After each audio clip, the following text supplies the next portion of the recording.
15th, man. Shout out MLK Day tomorrow. Shout out the boy, Game, Yes, Slime. The OG Slime Jr. every year the Martin Luther King flyer for the club get worse and worse. Shout out Jamari. Shout out Jamari, bro. Shout out my homie, bro. He don't play on the flyers, man. YSL chain and everything, bro. They got that boy next to Casamigos. Yeah. Bro. What is wrong with you? We were just talking about like how NFL life or real money in the sports leagues make change your perspective. Because I was thinking, man, could you imagine covering Stephon Diggs and your teammate knocked you down in front of the world and not getting up and spazzing on him? Like, oh my god, that is security that can't that gotta come from within. Oh my gosh, bro. But we have a fantastic show, bro. I cannot wait to get through this. The podcast is coming soon. All equipment is in. I'm getting that set up today. We will be probably recording our first episode this week. So we'll be going 2 times a week, most weeks from now on. We're up on YouTube, Spotify, Apple, all of that. Tap in, follow us on TikTok. Everything is _nothing ATL. TikTok, Instagram, Twitter. So we locked in. But y'all know what time it is. Best time of the year, bro. Best time of the year. Amazing time. I love football. I love the basketball playoffs, but man, there's nothing like a football playoff. Bro, I woke up this morning and saw an NBA Twitter meme and almost threw up. This football season almost over. Like, this is really what we're going to be left with in a couple months. For sure. So, we're going to get straight into it, man. 49ers Seahawks. Yeah. Surprise? Yes. I will say yes. Okay. I will say yes. I was too. I'm not going to lie. Because, so going into the game, I thought it would play out how the first half did. Mm-hmm. I thought the Seahawks had a couple of good advantages in important places. DK on the outside, Tariq Woolen on the outside with Debo. But I was against anybody else, they probably have a much better chance, offensive coordinator, coaching wise, because you can just put Woolen on, put Woolen on Debo, stack the box, play regular football. But the 49ers just play such a different brand of football. It's like they play a different game almost, where you start to drive under center with Christian McCaffrey in the slot, Debo Samuel in the backfield, and you still throw the slant. Like they're completely interchangeable to the point where teams just don't know who to put on people. And, man, that defense is so good still. The defense is so good. So I kind of feel the same way, bro. I thought the first half was kind of where we were going with that game. I thought it was going to be a close game. And I was nervous because I wanted to see the 49ers and Eagles play really bad. I wanted to see them play really bad. And I was looking at the game as if, man, it's so hard. We talk about this all the time with division rivals and how important those games are in the regular season. And when you have to beat a team 3 times in the NFL season, that is very, very, very hard to do. So I came in this game, and of course, I know it's not a question. The 49ers have the better roster, no question. I think Geno is better than Brock Purdy, and I think the gap between Geno and Brock isn't huge. But I will say, if Geno had a full offseason and was on the 49ers, I would be picking them to go to the Super Bowl in the playoffs. With the way I saw Geno play this year. Yo, that's how I want to say that. Listen, Geno, this is not on you. Yes, This is not on you. Geno played an almost flawless game. Yes. And listen, it's playoff football. We saw us a little bit in the Jag game last night. Wide receivers, tight ends, y'all got to stop crying and finish these plays. Stop looking for the flag and finish these plays. And you're not calling the Marcus Smart syndrome. The Marcus Smart syndrome. Please just finish the play, just in case they don't call it. So maybe you will catch the touchdown, DK. If you would have just kept running, don't fall, keep running. Like we saw last night with Trevor Lawrence when he threw the second pick. Like, dude, keep playing. The play is not over. Exactly. The defense stood out to me. The defense is what I thought the defense is, but if I'm watching this game and I'm in Philadelphia, I am intrigued at how DK exposed that secondary. Exactly. Because you have a very big receiver, very fast receiver in A.J. Brown, but you also have a receiver that gets open at will in Devontae Smith. So I think that is a matchup they will exploit. I think it is an interest. I think this game, the upcoming game of 49ers and Eagles, and we can kind of jump to that, is so intriguing because the Eagles' foundation is their run game. whether that is Jalen Hurts or Miles Sanders. The foundation is their run game and their strong offensive line. Right. The 49ers' strength is their front seven, and them stopping the run game and getting pressure on the quarterback. The weakest part of the San Francisco's defense, which is still a good part of it, is the weakest part is their secondary. Right. So I'm very interested to see how the Eagles run their offense. Do they come out and just try to stick to what they do? Right. And if the 49ers stop the run game, then we're going to have Jalen drop back 42 times. Yeah. Is that what the 49ers want them to do, is have Jalen drop back 45 times? If I'm 49ers, that's what I want. But what are you thinking from 49ers Eagles? So with the 49ers being the 2 seed, this will probably be the NFC Championship, which will probably be the NFC Championship. I don't see any surprises coming there. But I think it really depends how Jalen looks in the second round. If Jalen in the second round does not want to run, doesn't like he wants to run, they're not calling those runs, I would really not. I would do the opposite of what you would normally do versus Philadelphia, and I just wouldn't let him pass. I would force him to have to escape the pocket, have to use their legs and really run the ball, not just with Miles Sanders, but with him to move the ball downfield to see if he can do it. Playoff games, especially in the NFL, are also interesting because the different adjustments you can make, like to completely switch your game plan. But before selling out to stop to, do anything else, I would like to see how Jalen Hurts looks coming off so much time where he didn't play. And even when he did play, playing very conservative. And that plays right into the 49ers defensive hands because they are over-aggressive, super aggressive, hunt. And if you're playing conservative anyway, it's going to hinder your offense. 100%. So that would be my first play in the defense. But for Philadelphia's offense, what you said about DK is perfect because A.J. Brown, he's not DK physically. No, of course nobody's. But he's pretty close. He's a big guy, strong guy. Possibly run the routes better than DK. Possibly has better hands than DK. And he has a lot to prove too. I think he does run better routes than DK. For sure. And I think he has a better quarterback too. And I think that will help a lot. And I think what Jalen Hurts brings to the table. And offensive coordinator. And offensive line. Yes. So it's really a great matchup. It's a great matchup both ways. I want to see them try to challenge the middle a lot. I think if they can challenge the middle, like DK hit the home run ball, but DK did hit a couple crossers, a couple ends that were really important to move the ball because if the 49ers are going to play too high safety, cover 4 shell, cover 6, all that stuff, and let their front do the work and let Fred Warner play sideline to sideline. You can let him play sideline to sideline, but it's 2 of them. So you need to put him in positions where even if he reads it right, he's kind of too far. Yes. Or, you just got to be creative in that way. And I think the Eagles have the personnel to do it. 100%. So, I was doing a little fortune telling. There's no guarantee that Seahawks and Eagles do meet, but I am praying they do. I'm praying they do. So, I do want to jump to Brock Purdy in that offense of 49ers, man. So, 2 questions. 1, Christian McCaffrey trade, not a question, this is a statement. Christian McCaffrey trade was the right thing to do. We said this when we came in, and we said the running back trades usually is not a great idea, especially when you have to give up what they had to give up for Christian McCaffrey. But if you're the 49ers and Kyle Shanahan is your coach and you are this close, you are this close to a perfect Super Bowl roster, you make that trade every day of the week. And your only concern with Christian was his health. He has been very healthy, and we said Elijah Mitchell being in that backfield and Debo being in that backfield along with them is going to help Christian be able to stay healthy. And you saw when they were in that win streak, it was some games Christian was getting 12 carries and 6 receptions. It was games like that where he didn't have to touch the ball, and you could tell it was about the long run. And last night, yesterday even, 15 carries, 119 yards. A couple receptions. Debo had 3 carries for 32 yards, and Brock Purdy was 18 to 30, 332, and 3 touchdowns. So, how do you start this offense? you got man. So this offense, and it just goes back to what I've always been saying about Kyle Shanahan. First of all, no doubt, Coach of the Year, 10-game win streak on your 3rd QB. Coach of the Year should be unanimous. You think it would? Yeah. Oh yeah, I think it would. But you have to let Brock Purdy be a rookie. Okay. You have to do whatever you can to stop their run game.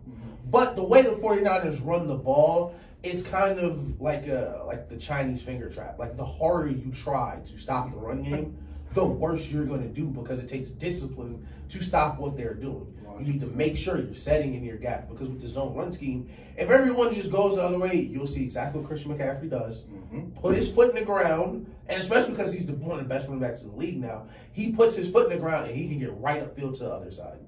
And no one's going to catch him. Nobody. So you got to force Brock Purdy to beat you, and you can't play from behind. You can't play from behind. Because their run game, and to give Brock Purdy credit, because we haven't talked much about Brock Purdy, he has unlocked a addition to their offense that wasn't on there before that kind of makes it like, almost impossible. Yes. Where I think he had like 5 or 6 passes of 18 yards yesterday. Like yes, he's throwing the ball down the field. Yes. And if they're attacking from 3 levels, it's going to take a really good defense. It's going to take a really good defense. So this is a formula I think you have to use in order to beat them, which is why I think the Eagles are at the best point, the best team to stop them from getting the Super Bowl. And honestly, looking at the NFC, I think it's the only team that can do it. So I think you have to look at your corners and say, hey, we're going to ask you to play man-to-man coverage for 60 of these 65 snaps tonight. Yeah. I obviously am a little exaggerative with that, but you're going to have to play the man-to-man 75% of your defensive snaps because with the way they run these crossers, somebody's just getting open. You have Debo, Ayuk, and Kittle are too good. It's not like Ayuk is their number 2, quote unquote, and he's not a number 2 receiver. He had 1,000 this year. He had 1,000 this year. Debo had a down year and had a great year. Yep. So these are not normal weapons you're dealing with. So in my opinion, like you said, you have to make Brock be a rookie, and I think the best way to do that is you get pressure on him, but you have to be a man-to-man coverage. So he's either going to have to throw this receiver open, take this sack, or throw this ball away. Yeah. And you have to make him uncomfortable. And that's how you make a rookie quarterback look like a rookie quarterback, is you make them uncomfortable. Right. And I think Brock yesterday was doing a good job. If you were watching him, I know you've noticed, but he escapes from the pockets back. He tries to get outside of the tackle. Yesterday, early in the game, he was starting to slide up. Yeah, he was trying to step up. Yeah. Yes. So if the Eagles, I'm looking at the Eagles, I'm looking at the Cowboys, I'm looking at the Eagles, I'm looking at the Cowboys, and I'm looking at the Giants, because those are the defenses I'm not looking at the Cowboys because Brady's going to beat them. We'll get that later. Yeah. So I'm looking at the Bucs and I'm looking at the Giants, and I'm really thinking they have, other than the Eagles, they have the front 7 that can kind of get enough pressure to make Brock uncomfortable. Yeah. But if he is going to have that pocket he had yesterday for 80% of the game, I don't know how you beat this team because of the playmakers. Because like you said, the 15-yard completions were 15-yard completions that turned into 30-yard games. Yeah. 15 and then turned into 28-yard games because of the athlete. I was about to say, the Debo touchdown shouldn't have been a touchdown. But when you got an athlete like that on the outside, there's no telling what happened. Debo has this, and I noticed this in certain receivers, and I first saw it in like old Odell highlights, where they would catch the ball, and Tyreek does this too, but this just happens because Tyreek's so fast. He'll catch the ball like a post, a crosser, and it becomes a punt return. So Debo catches it on the sideline, and the defense, you did a great job. This is the coverage you played. This catches, that's what's going to happen. But now you actually got to tackle him too, and he's not just running out of bounds. And the rest of his teammates are playing it like it's a punt return. So Brandon Ayuk is blocking 40 yards down the field, and other teams just don't present these issues. And that was another point I was about to bring up within the running game, but it works in the passing game too, is the way they block, right? I don't know if they was like, yo, if we catch you blocking good on film, we'll pay for your dinner or something. But the way they block, it's the wide zone Shanahan system. The way they block, it's like at the beginning of training camp, it's like, hey, we gonna catch you if you're not blocking. It's pretty much they looking at you like that. Because what it is everyone's got to do it. Everyone has to. Don't matter who, no matter what position you are, wide receivers, you're going to motion in and you're going to pick up this DN. Yes. And if you don't, like somebody didn't do last night, we're going to see you, Ray McLeod. I'm going to talk to you on the sideline. Yes. Because when you run that fake jet sweep, sometimes we hand it to you. Listen, you're going to get the wide receiver touches. You might score. Like you did the other week, a couple weeks ago. But sometimes you have to make that block. It's Joey Bosa. You have to make that block. So, but yeah, I just think that the blocking is a beautiful example on that 65-yard run that Christian had, and he didn't score on the run because he got caught. But the blocking to get him free was like the Red Sea just opened, bruh. And it's, when you watch 49ers game, even if it's not for a 30-yard run, the Red Sea opens so many times. And it's just so hard to deal with because they are so physical. And it's not like we blocking you because we know we got to run the ball. It's like we trying to punch you in the mouth every single play. So I agree that Philadelphia would probably be the best team equipped to stop them. But I also think there is one more team in the NFC. And they're going to beat Dallas today. Yes. And if Vita Vea is healthy, Monday. And if Genius, by the way. NFL. Genius, amazing. by the way. Genius. They saw it already. It's like, move that. Move that to Monday. Let's be smart about it. And if Vita Vea is healthy, and Levante David and Devin White can play downhill with the Buccaneers secondary returning, with Winfield coming back, Davis, all those players coming off injury, I think they could have a chance to slow down the 49ers just because the speed their linebackers possess, and of course Levante David just being one of the best linebackers in the league, and how big and strong they are physically up front. I think if they could do it, it would be a stretch to say that it would happen just because how bad they've been playing. But in the playoffs, we'll be able to see versus Dallas because they'll have to stop the run versus Dallas. They will have to stop the run versus Dallas. The reason I am looking at the Bucks as probably the second team after the Philadelphia that could beat them is because your point number one is I think their defense can contain them. Right. And what your defense containing them leads to is a tie ball game in the fourth quarter. Yeah. That's all you need. That's all Brady needs is a tie ball game going into the fourth quarter. I don't care what the optics are. As long as the ball, 3 points, you can get the time. You can be down 3 points, down 6.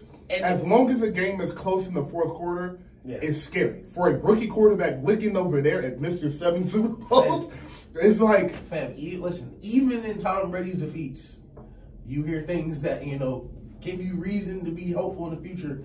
Because Brock Brady was very nervous up 30 versus Tom Brady. I don't want to see how nervous he is in a tie ball game versus Tom Brady with 3 minutes left in the playoffs. That Jimmy G button. Listen, I'm telling you, we saw a lot of it. We saw a lot of it, man.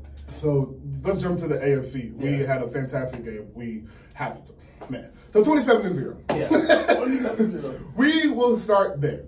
I will first ask you the question that I've been seeing going around social media. Who are you blaming? And if you're not blaming anybody, why? Okay, so if I had to pick one, if I'm blaming anybody, it's for sure Herbert off jump. Okay. Yeah, listen, Herbert, amazing quarterback. You're going to get paid $270 million. You need to bring that home.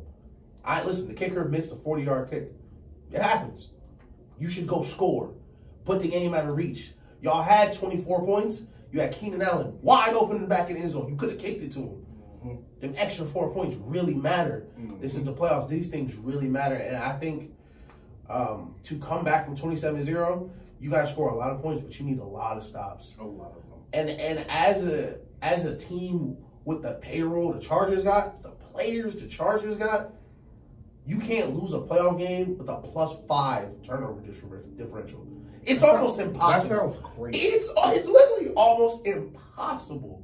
Seriously. Because I can't ask my defense for more. I can't ask my defense to pick him off 3 times, and you still need more from me. We have to 4 times. We have to run the ball better. We have to control the clock better. And you know what? Brandon Staley has a lot of issues, time, score, clock management. I don't even think he did a bad job this time.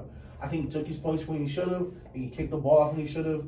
But you know what? I'm gonna go 70% Justin Herbert, 20% Joey Bosa. Because that was stupid. Very. You might have cost your team the season. Might have. You literally gave them a point. And shout out Trevor Lawrence. Because I said this when I was watching the Jared Goff Lions-Packers game. Damn, if you don't start jumping over the line, bro, y'all like 6'5", bro. Yeah. It's 1 yard. Just jump over. Yeah, and he did that. So we'll start there. I am going 60% Justin Herbert. Yeah. 30% the defense, 10% coaching. Okay. So I will start here. 27-0 is a beautiful thing. Yeah. And 27-0 is a beautiful thing. It's amazing that you were able to get there. But 27-0 was done when it was 27-7. You had an entire half to play. Exactly. So you played a great first half of defense, but you played a terrible second half of defense. So your defense deserves blame. I keep seeing people say they got 5 turnovers, they got 4 interceptions, all of this, and it's like, that's cute. Last 5 but you got to finish the game. You know the last 4 possession was? Touchdown. Touchdown. Game-winning field goal.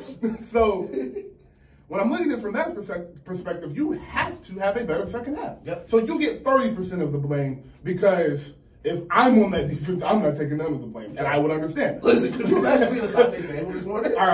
During James, one of them? Asante Samuel had 3 picks in the playoff game. It went home. Oh, my God. You ain't blaming me for nothing. But I did pissed. But Herbert. So why I'm saying Herbert and not the offense is because you're the quarterback. And if they would have won that game, you would have got all that. Exactly. You would have got all the glory. Exactly. So you deserve all the blame for them losing that game. Because, seriously, bro, a field goal could probably change the game. Yep. And I will say maybe another touchdown. But that touchdown you're talking about with Keenan Allen probably wins them the game. Yep. One drive, one clock-killing drive that ends in a field goal ends the game in the fourth quarter. I just need one, Herbert. I just need one of those plays. But you got to be able to make them. And I think interesting enough, tangent incoming.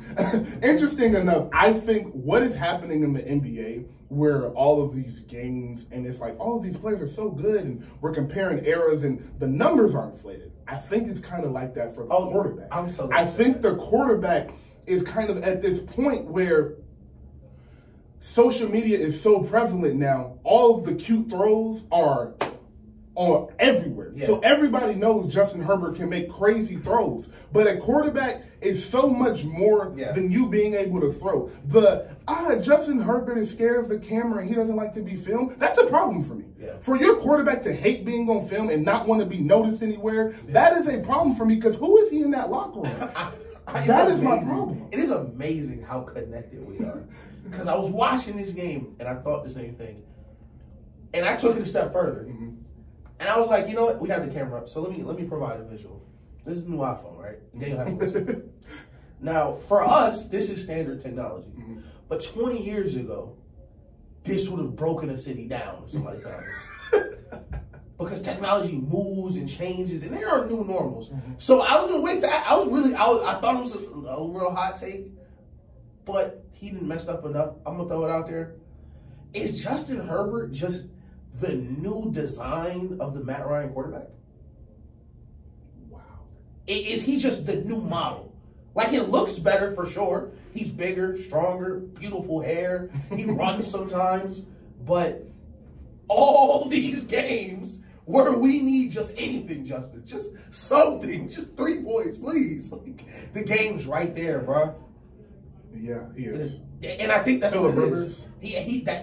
It's amazing how life repeats itself because that's exactly what they are. Yes, and I just think Phillip Rivers wasn't as cute. Matt Ryan didn't have as much swag. Like you said, didn't have a build, didn't have a quarterback look. But it's all the same. Like it's just a new design. And I told the Falcons fans when I used to argue with them, my brother, when I used to argue with him, it was like, yo, like it's not about the numbers, bro. It's about it's about that mentality, bro. Yeah. And as a quarterback, some people just don't have the mentality to win those games or get in those moments and provide exactly what you need. It might have been all Justin Herbert needed was on the 3rd down, you're going to have to put your nose down and go get these 7 yards like Jalen Hurts would have, like Cam would have, like Vic would have. Like, you 6'5", right?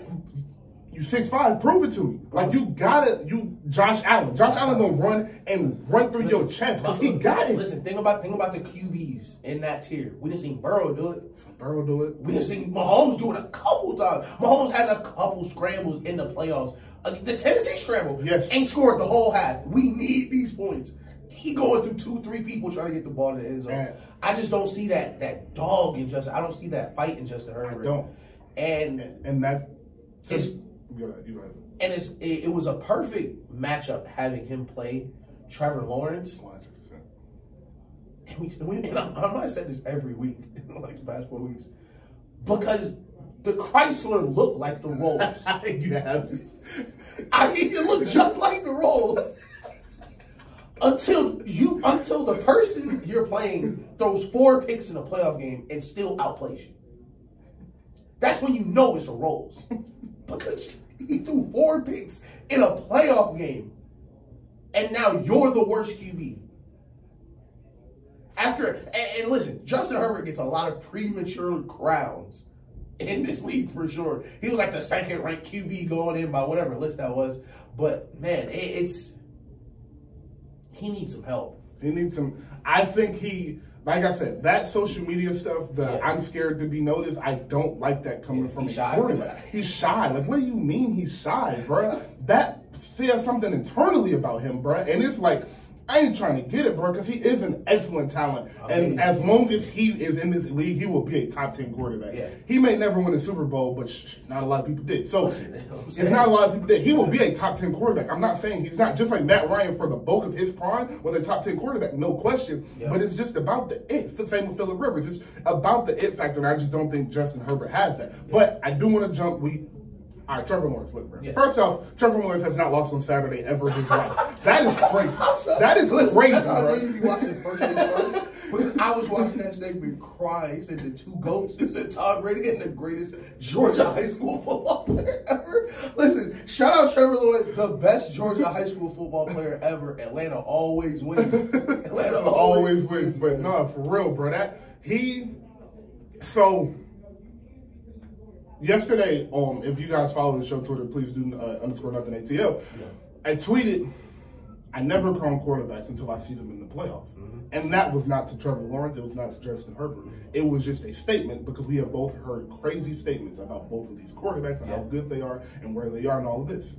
And I said, Justin Herbert, on one end, has to uphold the league and continue to keep his team locked in for a whole half down up 27-0. Yeah. On the other hand, Trevor Lawrence had the worst possible half you could have imagined. If you were a Jaguars fan and you paid $10,000 for them front row seats, you was probably throwing up at halftime. Like, it's no way I was the last pick that he threw to Asante Samuel was like, oh no. It felt like a bad Madden game. It just felt like, oh my God, I just can't do anything. There's nothing we can do. Like, one person got 3 picks on him, bro. Bro, like, so, and I'm watching that game, and they scored going into the half. And I said, they messed up. Yeah. You can't give them any life. Momentum is so important in football, bro, that you can't. That was all they needed to see. That one drive, all right, we got everything together. All right, it happened. It's over. You threw the 4 interceptions, Trevor. Trevor has it. Yeah, he has it in him. So it's like, all right, well, I can't do nothing about it now. So we're going to go out here and we're going to fight until the last second of this game. And you can tell when your offense believes in you. And you can tell when a team believes in you. And you got the defense behind you. And it's like, all right, we just got to give him the ball back. We just got to give him the ball back. We just got to give him the ball back. I'm so glad you said that because, listen, Russell Wilson threw 3 picks in the first quarter. That game doesn't end like that. No. Kyler Murray throw 3 picks in the... No. Shit, Brock Purdy. No. It's a lot of QBs that wouldn't even be able to keep playing after that. For Trevor Lawrence to really pull them from the ashes, to come back, it wasn't incredible. But I do want to also give Doug Peterson a bunch of credit. For sure. Because even though I didn't blame Brandon Staley a lot, it's very obvious to see when a team is bad situationally. Mm-hmm. And what we saw in this game, what you see a lot in the playoffs is situational football can really swing a game because the momentum is so important that things will start to roll downhill. Yes. And when one mistake starts to happen, another mistake starts to happen. And you saw it both ways. Dude gets hit in the head on the Jaguars with the kickoff and the punt. Mm-hmm. And then, for some reason, Joey Bosa slams his helmet down to allow a 2-point conversion from the 1. That doesn't happen on teams that understand the situation. The thing is about Joey Bosa is like, hey, bro, just do the Brady and get to the sideline. And fam, listen, Joey. Listen, Joey. There's a lot of technology in the NFL. You better not have. You better not have. I swear to God, you better not have. Listen, you know exactly what I'm saying. They said, we gotta start letting y'all ref. We need to start letting y'all ref. That is so funny, bro. Yo, listen, Joey. You better not have. I swear to God. You better not have. Boy. Oh, when they start letting you people ref. That is so funny. Yeah, nah. But seriously, it's like, bro, like, especially with y'all ref. You know what? It's just like, were you doing that for attention? Because it's like you've watched people in the NFL do that. I'm not stupid. Yeah. I know you've seen people in the NFL do it. Everybody throws their helmet. Just go to the sideline. Just keep going to the. Just keep. What? They scored. It's over. Your helmet was already off. Just take 7 more steps and then throw it. And like. Oh my gosh, I really don't know, but I think he's trying to get traded. Maybe. Shout out San Fran. Listen, maybe. I'm sure San Fran could get him in there somehow. So, I really don't know. But schematically, what did you see from the Jaguars offensively that was allowed them to get back in the game after the terrible start? Yes. So the NFL games are really long, and like because situationally. It's kind of overblown that if you're losing, you can't run the ball. So the Jaguars were comfortable still running the ball while losing, and that allowed them to have the balance they needed to attack down the field. There was some really good schematic stuff we saw from Trevor. You really don't see it from the highlights. You have to watch the full play. But I think he has trips to the wide side to his right, pressure coming from the left. And he says, hold on, whoa, like you can hear him on the game, like whoa, stop, and he yells out the audible because Brandon Staley, Chargers, 49ers too, play a lot of cover 6, cover 8 shell, audible to a cover 6 beater. They call them winners in Jacksonville, which I think is a super funny term. Shout out Doug Peterson, where like he says Trevor Lawrence at any time could just stop and dial up a beater, like which is gas. So dials up a perfect pass, hits him in stride, wide open touchdown. The level of knowledge that Doug Peterson and Trevor Lawrence have combined is really impressive because he can make every throw. 100%. Easily. We said 2 weeks ago, MVP conversation, no question next year. Yeah. And next year, listen. I said this in a couple different places. I haven't said on the show next year.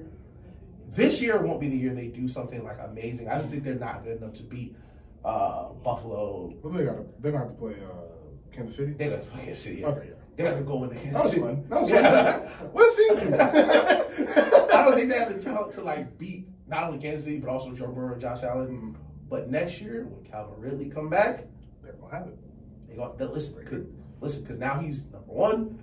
Defensive will be better. Yep. They'll be able to draft a defensive player. They got cap space. So yeah, I am in agreement with you. I think that point that you just made is so important because you see a lot of teams get down 21-0 shit. They'll get down 17-0 and just abandon the run game. Right. And you'll be down 17-0 in the middle of the second quarter. And it's like, you don't have to do that. Yeah, you don't have to drop back all 3 games. You can get this 2nd and 6 and just have a good long drive because the football game is so, like you said, it's so long, bro. We were talking about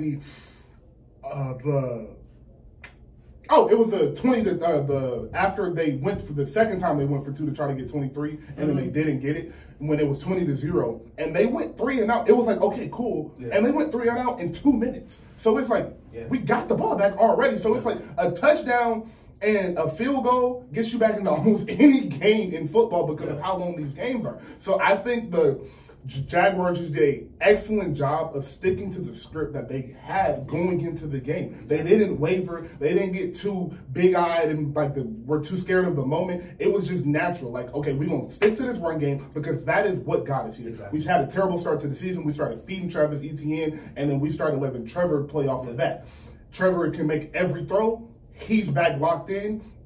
And like you said, his knowledge and Doug Peterson's coaching ability is just a perfect matchup. And I don't think, I think for the next couple years, you're going to have to deal with the Jaguars, which sounds crazy. Yeah.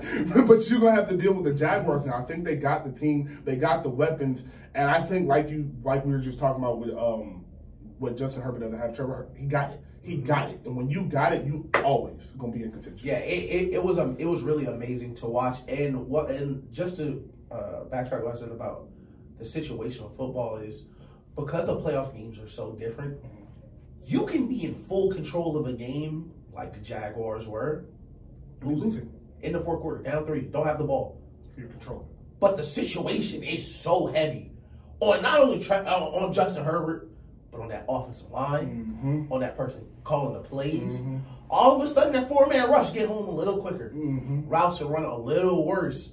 And the momentum is so huge, like you said. Like home field advantage too. Home field advantage too, for Chargers sure. at home, they probably win that game. Yeah. That's what's crazy. That's what's crazy, bro. That home field advantage really means something. The fans getting behind you, and it's 27-14, and it's the middle of the third quarter, but they screaming like maniacs. And it's like, man, we can really do this. Yeah, we need and then you get that stop, and it's like, oh, we just need one more stop. We got bruh, like bruh, cool, bruh, good now. So I really just think the Jaguars really have a great team, and we're gonna jump into we're gonna take a little break. Sorry, we're gonna take a little break, and we're gonna jump into the 3 games today. Shout out to the NFL. Double header, triple header, and then 95 minutes of streaming hip hop station. We are back. Second half of the show. First half of the year. Yes, sir. Welcome back. Welcome back.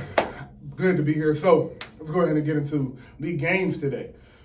Start with the 1 o'clock game. Dolphin Bills. Probably don't have to stick too much on this. Wish Tool was playing, but.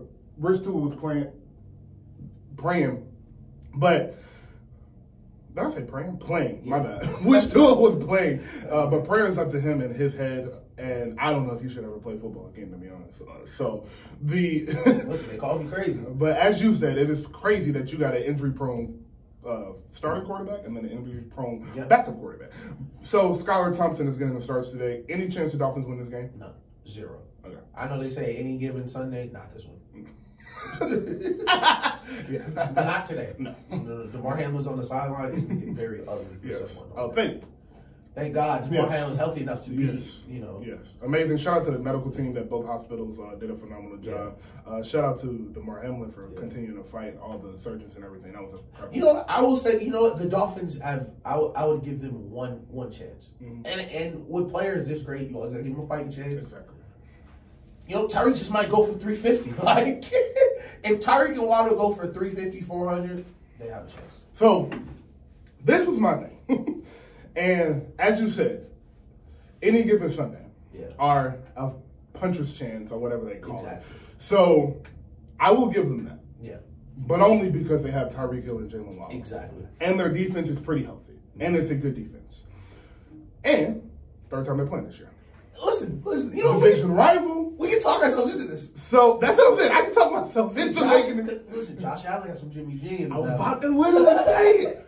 Josh Allen got some Jimmy G in him. Josh Allen got some crazy man in him. Yep. He might just take off running and fumble. Pure vibes. Yep. He might throw a 92-yard pass, a punt, and just get intercepted. Yep. And with Tyreek and Jalen's game-breaking ability, and I love Mike McDaniel as an offensive coach. He is an excellent play caller. Yeah. Him and the offensive coordinator together are great together. So I do believe if they can keep this game close, that's the problem. Is I don't think they're going to be able to keep this game close. And if they get down 14-0, 17-3, it's over. Yeah.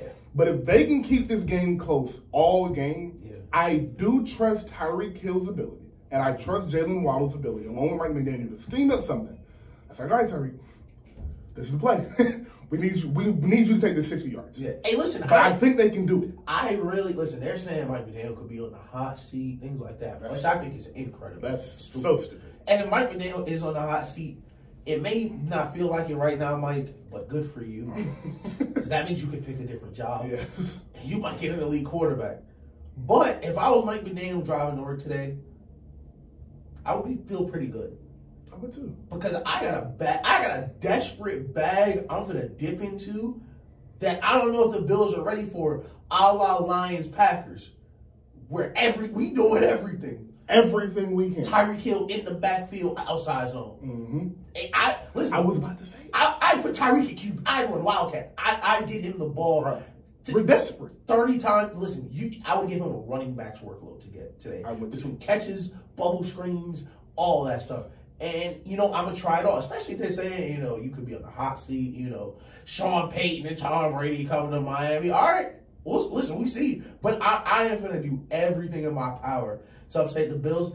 And listen, the Bills are not the Bills aren't the Bengals or the 49ers or a team that's really buttoned up, eye on the ball. I can see the Bills looking past the Dolphins, looking past Skylar Thompson. It take one Josh Allen Stevie early in the game. You know who the Bills remind me of? The 2015 Warriors. Oh, yeah. Insane amount of talent. Yeah. But them turnovers. Bro. Them just lackadaisical moments where we know we're good enough to get back in the game. The Bills kind of had that syndrome. It's not always with turnovers. It's just a penalty here. Right. A stupid throw here that ends a drive.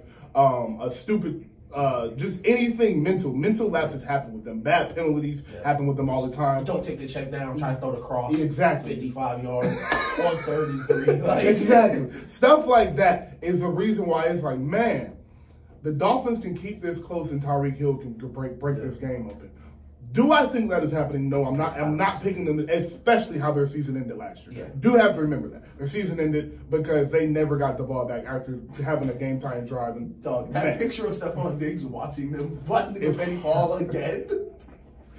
He did it twice. What more can I do? Like, he's done it twice now. Like, yo, Stephon Diggs, go to the locker. When the game's over, someone bring Stephon Diggs to the locker. You're doing this to yourself, Stephon. Just leave. You don't have to do this. But he's in the same spot. Like, someone come help Stephon Diggs just get to the locker room. But I'm not picking this today. I'm not picking them today. So I'm definitely picking the Bills. Furthermore, the Bills will win. Because we need that Bills Chiefs championship, boy. We need that Bills Chiefs. Boy, listen, man. Woo. We are all Buffalo Bills fans today. Woo-wee. Okay, so we are going to run through the games real quick and pick them, and then we'll jump into, So, quick game picks. Buffalo Bills, Dolphins, who you guys score? Bills, 31-17. I am going Bills, exact same score, 31-17. Ravens, Bengals, 8-15. This is a tricky one. 21-17 Bengals. Okay. I am going 24-20 Bengals. Okay. I think that's going to be a very good game. We'll get into that in a second. Yeah. Giants, Vikings. Oh, Vikings 38, Giants 21. I am going Vikings 20. I'm going the high scoring one. I'm going 34-27 Vikings. Two gritties. I just think the Vikings defense isn't good, so I think they'll give up a lot of points, but I think the offense is good enough to win that game. Right. Cowboys, Buccaneers tomorrow night at 15. 31-28 Bucks. I do think this will be probably the second best game of the weekend. I don't think nothing's going to top that Chargers-Jaguars game. But I do think this Cowboys-Bucks game will be very good. Yeah. But I am going to go Bucks 24-21. Okay. Heartbreaking loss for Dallas. Listen, I can see it, but are there any more games to pick? Wait, did I say Dallas? Yeah. No, you said Bucks. I said Bucks, right? Okay. Yeah. No, that's it. Those are the games. So for the Dallas game, yeah, I think it'll be a close game, right? Okay. Like looking at the matchup, I think these teams match up very well. Mm-hmm. Very complementary in some ways. But boy, I see something in you, Dak. Boy, Dak, I see something in you that I ain't seen in a very long time. Boy, I see some Mark Sanchez in Dak. And I mean that in the most respectful way to Dak and to Mark Sanchez. You didn't play every game and led the league in picks. That's crazy. And now you're gonna go on the road to play Tom Brady. I think it'll be a really good game, but it's 40% of me that think this might be done in half. Really? I can see Dak coming out throwing 2 picks in the first half. And 1,000,000%, and that'd be it. And Brady not giving them the lead. Okay. So, yeah. This is so funny, bro. Because, shout out to First Things First, again, because a couple weeks ago, Nigga Wright said he had a dream in deep sleep about Brady running to the table in the playoffs because of his schedule. And I came in here right after that. Actually, I didn't see that until after I came in and said it. Yeah. And then we talked about it, and you was like, yeah, I agree. Yeah. And getting a home game versus the Cowboys is like getting $1 million for Tom Brady. It's like there is no better situation for him than playing the Cowboys after having the worst regular season he's had in 10, 15 years. Ever. Is it ever? Almost I thought ever. It was. Almost ever. So player success-wise and team success-wise, for sure. Okay. So worst regular season ever. As bad as he played. Third in the league in passing. Yep. Passing yards. So, in big games, Brady's not going to turn the ball over. Brady is going to have the team ready, along with that coaching staff, is going to have the team ready to not make the key mistakes. Mm-hmm. So that leaves Dallas, who was 12-5, had a great season, a couple win streaks here and there. Cooper Rush came in. Cooper Rush and held the fort down, got Dak back, and although Dak was throwing picks, they were still winning the games. Had a couple great moments. Tony Pollard and Ezekiel Elliott just looked great together. CeeDee Lamb has come into his own, has looked phenomenal. But my God, Brady got something over the Cowboys mentally. Yeah. And it's real. It's no shame in admitting it, y'all. Y'all have never beat Tom Brady, no matter where he is. No. New England, Tampa. Y'all have never beat Tom Brady, and I don't think it happens tomorrow. I just don't think they have it. I just don't think they have it, bro. I think as long as the Cowboys are run by Jerry Jones and the Cowboys is more about the brand of the Cowboys than it is about the football team, which, if you know, there's a reason the Cowboys are talked about on every show. I don't want you to think that it's just because of their rating. Jerry Jones wants that. Yeah. Jerry Jones needs that. There's a reason Jerry Jones goes on First Take. I was going to say, there's a reason. Owners don't do weekly press conferences. Bro, that's not a thing. There's a reason he does this. He wants the media coverage because it helps his brand. Thanks. And he's a billionaire. Yeah. So he damn sure don't care about no Super Bowl that much. Oh, really? Yeah. So it's like, I got a couple of those. Yeah. I've been one of them. Yeah. I'm having fun with this. So, because of that, I do think the Buccaneers win this game, as I said, 24-21. But why I think they win this game is simply because that mental edge. I think the Cowboys have a little bit better team. I think the Buccaneers have a better quarterback that I trust situationally way more than I trust Dallas's quarterback. And I think this is what this game comes down to. I don't think Dallas's team, our offense, is good enough to blow the Buccaneers out. I do think the issue that could happen, and the reason Dallas wins this game, is because the front seven of the Dallas Cowboys is for real. Yep. Micah Parsons can ruin this game. Yep. Micah Parsons and Dexter Lawrence can seriously ruin this game. Yep. That may happen. But that is the only path I see Cowboys, that is the only path to success I see the Cowboys having, is Micah Parsons and Dexter Lawrence being like, hey, bro, this is a mess tonight. We got to ruin this game, and sacking Brady 6 or 7 times. And in the fourth quarter, it's 17-3, and it's just nothing that their offense can do. I just don't think so. This was a rematch of the first game of the season that we picked, and we were both correct on the outcome, I'm pretty sure. Mm-hmm. But first game of the season, I said this game is going to be Michael Parsons. Like, let y'all know, I thought he was going to be defensive player of the year. He trailed off at the end. But, like, I'm here. Like, and this year cemented himself as one of the best defenders in the league. But we saw something very interesting happen to Michael Parsons that game. We saw Leonard Fournette put him on his, can't say it on the air. Right. Sat him down with that chair block. And it's important to see certain things in the regular season, but you don't see them again. And younger me would question why every game is important. If there's something we can do to stop this player, we should. Mm-hmm. But you don't always. Right. For situations like this. So I wouldn't be surprised, come fourth quarter, if it's a tough game, either edge Michael Parsons on Leonard Fournette on the way out the backfield. Give him one. Giving you another one. Since you had so much problems with the first one, we'll give you one every single time in the fourth quarter. Make the ref call it. Make the ref call it. Or, and this would really hurt the Cowboys defense, go play on the inside of the D-line. Which then, we got 3 D-line. We got 3 on the line before you. Hey, listen, we done put 3 on AD before. You know 3 on you too. But I think the veteran knowledge between Tom Brady, Leonard Fournette, that coaching staff, to deal with elite pass rushers that they have had to deal with in the past. Von Miller, AD, Cameron Jordan, when they took 4 tries to beat the Saints. I think that'll help a lot with Michael Parsons. And I think their offense, oddly enough, and this is how great Michael Parsons is, and some defenders are, their offense will be taking away Michael Parsons. Like the Eagles did with the read option. Mm-hmm. Their whole idea was, if we can stop this one guy, the rest of your defense becomes normal again. Yes. And I believe that to be the case. Because if they can stop Michael Parsons, I don't know if I want Trayvon Diggs one-on-one with Mike Evans up the sideline too many times. It's a big guy. That's Mike Evans. And so 2 things. One, I was bringing up the Mike Evans point, and funny enough, Mike Evans was on my fantasy football team all year and decided to have the game of his life when it doesn't matter. Listen, if it makes you feel better, I had an embarrassing championship weekend. You did. I know that. Listen, I'm so sorry. The turf was bad. Jennings was falling. I was like, yo, ref, call it. This is no turf. Jair doing the gritty of it. I'm like, ref, do you not, 10 yards, bro? I was very hurt. Hurt. I'm sorry to Ish's fantasy team, but we got your lives. But seriously, the Mike Evans Tom Brady connection seemed to come back a lot.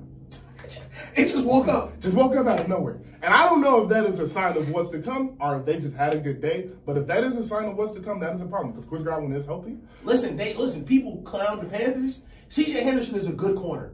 C.J. Henderson is a very good corner. Yes. C.J. Henderson not no bum. And he threw 3 bombs on him. Yes. 3 bombs. So I do think this offense. That is crazy, man. So my next thing was a question for both of us, which I will go ahead and go first, which was, what do you think the Buccaneers should do offensively to contain that defense or to slow down the Buccaneers defense? And I think they should run the ball 30 times today. Yeah. And maybe 30 was a stretch because I'm realizing Leonard Fournette is their main running back. But they got that kid White. Yes, Zonovan White, I think. They have him. But between realistically, 24 and 30 carries, I think they should run this ball because I think they should run the ball that many times. And this is why. We talked about the only way that we really see the Cowboys winning is if they get a pass rush. Yep. And they are able to hinder Brady. And kind of have him seeing ghosts, which is hard to make Brady do. But if you can get a rush on Brady and, like I said, have this game 17-3 going into the fourth quarter, midway through the third, you have wraps in that game. The way I think you stop that if you're Buccaneers is you run the ball and keep that offense on the sideline. Yep. And that way, even if we got a boring, I said this might be the most exciting game, but even if we got a boring game and it's 10-10 going into the fourth, who cares? Yeah. You have them right where you want them because I said within 6 points, the Buccaneers win this game. I don't care winning or losing. They win this game if they're within 6 points going into the fourth quarter. Yeah. And I think that is the way they do it. And one thing, what stops your pass rush? Play action. Yep. So I think running the ball will be the key for them, and I think Dallas knows it. I think that Dallas is going to sell out to stop the run and make Brady drop back 45 times because if you're Dallas, which sounds crazy. It sounds crazy that you want Brady to throw the ball 45 times, but today with that front seven, you want him to do that. No, I absolutely agree. And the Cowboys have had big problems stopping the run in the past. And that's why playoff football is so fun because Tampa knows we're going to run the ball. 100%. And Dallas knows they're going to run the ball too. 100%. And that first quarter is going to be a measuring stick. It may be 0-0 after the first quarter. It might be 0-0 after the first. And it's just a measuring stick to see, are we going to run this ball for real? And are they going to stop us? And if early you see Leonard Fournette 6, 7, he don't got to hit home runs, but if they can consistently get to short yardage second downs, short yardage third downs, short yardage fourth downs, if you can get 4th and 1 with Brady, he's jumping over anyway. So their first and only goal needs to be a stop to run for sure. Because listen, if it's like the Patrick Mahomes thing. We talk about great players. It's only so much you can do. Like, you can force KD left, but like, you want to force Tom Brady to throw it 40, 50 times a game. But he also has the best win percentage when throwing 50 times a game. So it's like, damn if you do, damn if you don't. But at the end of the day, and we always say this, especially in the NBA, listen, make somebody else beat you. I don't talk. Listen. If Leonard Fournette wants to run for 215 on us in 2022, we just lost, man. If Leonard Fournette go for 21 and a $175 and 2 tubs, it's like, all right, well. Listen, we tried. He was the better man today. We're the best running back in LSU history.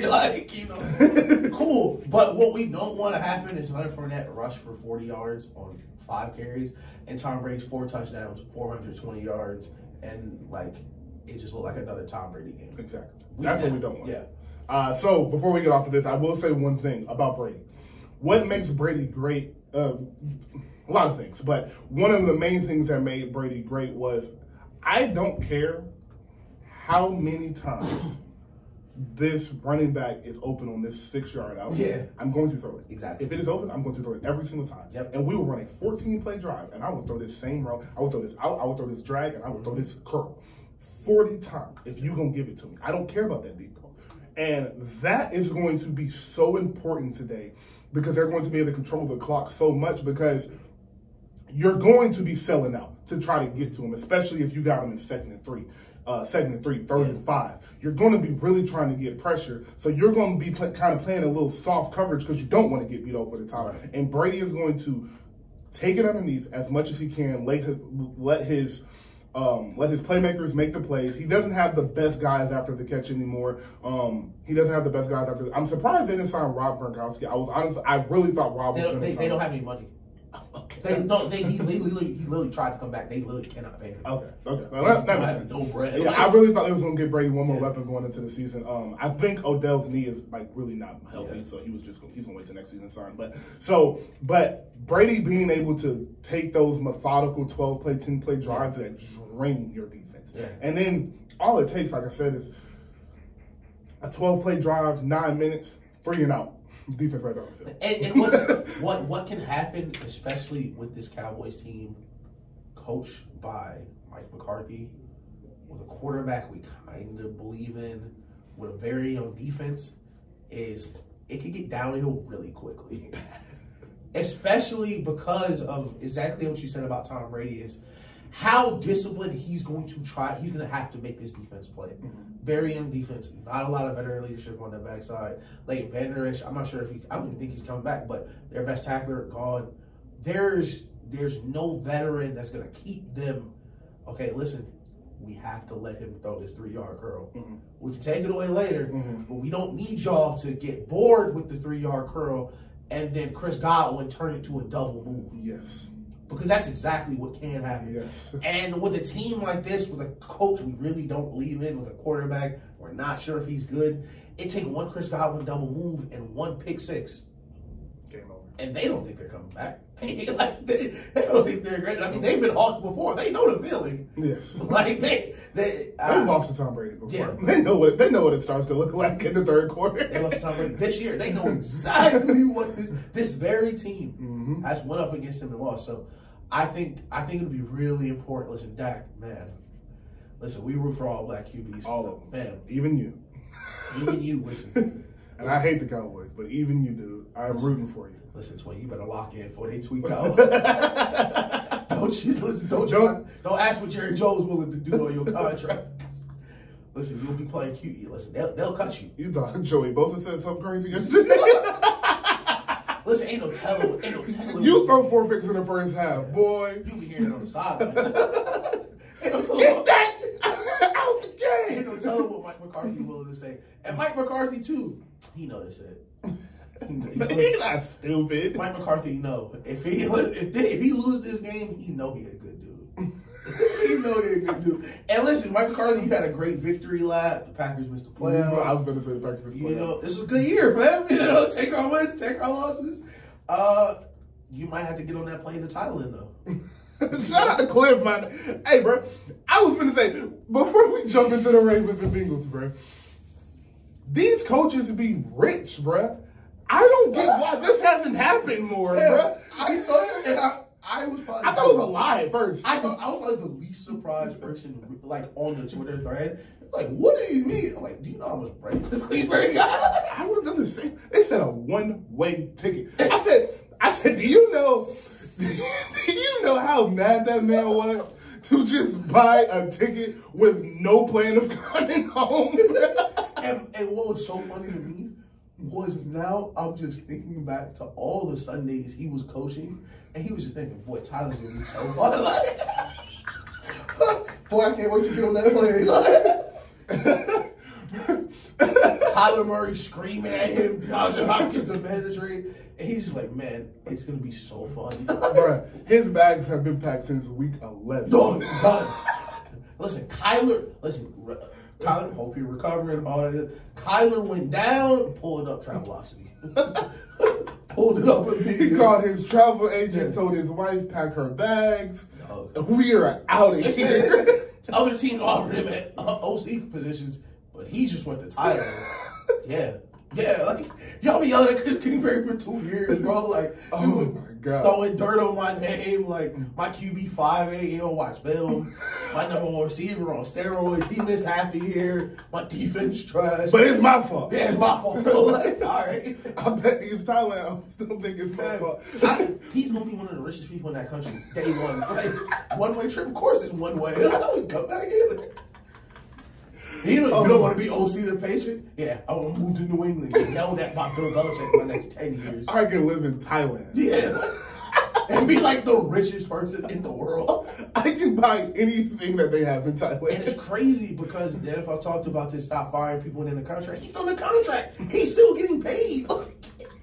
Why would I go work? I still got a job. I think Chris asked, what was the coach from the Jazz? What was the brother name who got fired? Chris Snyder. Yeah, Chris Snyder. Why Chris Snyder ain't got a job? I still got one. Bro, I've been on PTO for 2 years, man. What you mean? If you ask the U.S. government, I've been paid every single month. I got a job. They taking taxes out. Oh, God. Shout out Cliff Kingsbury, friend of the show. Official friend of the show. Officially. I don't care what you do for the rest of your life. You will never be inducted into Good Dudes University because of the move you made. It's crazy. You were on the way to the Good Dudes ceremony. Until I heard that. Yeah, no doubt. Yeah, we had to suspend your application. You know what you're doing. Literally, the Cardinals' problem wasn't you. Oh, God. So. He said, you know what? No, I'm straight. I'm straight. Go to South. Oh, my goodness. But so Ravens, Bengals, no Lamar, but no Lamar, but divisional rival again, third time they've been playing, and this Ravens defense is for real. And the Bengals O-line is not healthy. The Bengals O-line is not healthy. They have lost two. Is it two alignment they lost, I believe, this year? Due to injury, so they're playing. Yes, it is two. They are missing two starting linemen going into this game. But they do got Joey B. Yep. And they do got Jamar Chase, and they do have T. Higgins. Yeah. And when you have that trio, it's hard to pick against them. I did pick them 21-20. What did I say? 21-24, I believe, or 20-24, something like that. I do believe it is a close game. I really do, because of the division rival aspect and because of the Ravens' defense. I just don't think the Ravens will get out coached. Yeah. I don't think they'll get out coached. I don't think they'll get outplayed. And so I think this game will be close because of that. And one thing about the Ravens is John Harbaugh, man. Yeah. John Harbaugh is an excellent coach, bro. John Harbaugh's going to have them ready to play. He knows he's at a disadvantage, but he is going to exploit every matchup he can. The Ravens have been great on the road in the playoffs historically under him. So they will make this game close. But I do have the Bengals. Yes. So I definitely agree, especially with the John Harbaugh point. For the NFL historians, he is the winningest head coach on the road in playoff history. I think the Bengals not being able to protect Joe Burrow is very important. If the Ravens can create pressure, they can, that's always the great equalizer in the NFL. Yeah, for sure. If you can create pressure on the other team's offense, you can really stifle, everything they're trying to do. Mm-hmm. I think the Bengals will win. I think we had them by 4 points, 3 points. Mm-hmm. But it'll definitely be a good game. The Ravens will come ready to play. And same situation when we talk about the Dolphins. These heavy underdog teams with nothing to lose, like you literally just don't know what's gonna happen. No. It's hard to prepare for everything. And you don't know what plays they're willing to use, to do whatever it takes. Because if I'm the Ravens and I'm John Harbaugh, I'm going to do everything. Let's give Lamar another week. If we can just squeak one out. Let's see what he can do. Let's give him another week. Swelling might go down. Mm-hmm. You never know what can happen. So I think they're going to play desperate. I think they're going to play focused. And I think it's going to be a great game. I just trust Joe Burrow I really do. So much late in game situationally. Without an offensive line, I think he can still get it done. I'm really conflicted picking this game because part of me wants the Ravens to win, so the Ravens can go play. So the Ravens can go play the Chiefs and they can lose, and then I know the Bills will beat the Jaguars, so we can get the AFC Championship if we win. But the other part of me wants I want to see the Bills and Bengals play really bad because we didn't get that Monday Night Football game, and so the football fan of me is like, "Ooh, I hope the Bengals win." But the Atlanta in me, I need Lamar. I need them boys. I need Lamar to go in there. Yeah. I want Lamar to come back, and I want the Chiefs and Bills in the AFC Championship. So I am going to stick with the Bengals, but I do think Joey is really just that confidence he instills in that team is really just something you're not going to be able to play with, bro. I think they're really just like that. It's the complete opposite of what we talked about with Herbert. If you wanted a person to look at to say, well, what do you want from your QB? Is that right there? Right there. Number 9. Right there. Would you say Joey is the second best quarterback in the league? Oh, yeah. Oh, yeah. You would take him over Josh? For sure. 1,000% over Josh Allen. I was talking to my boy Danny. He's a Cincinnati fan. He lives out in Ohio. And I had to just tell him, pump the brakes on Mahomes. Let's relax on those comparisons. Yeah, we're done with that. I'm not. But if I'm a Bengals fan, if I'm a Joe Burrow fan, I'm not letting any Josh Allen comparison go. Because why? What are we comparing? Joe's been to a Super Bowl. Josh hasn't. Joe Burrow playing great this year. Josh, not really. I mean, it's not. And before, when Joe Burrow was hurt and Josh Allen was playing great, I was hurt. I didn't play. I don't care what he did. When I'm here, he's done nothing. My first healthy year, I went to the Super Bowl. Literally. And like Joe Burrow said, as long as I'm playing, my Super Bowl window is open. And I 100% believe him. Yeah. Oh, yeah. 100% believe him. That. But I wish Joe Mixon, listen, hey, Phil, let's scale it back a little bit. You know, we're still in the playoffs. You still got to play the Chiefs. Let's not say we're the big dogs in the conference. You still have to play the Bills and Mahomes. You know, let's. And I am not the one that straight is scared of confidence. I love that. I want players to be confident. Yeah. Talk all you want, but.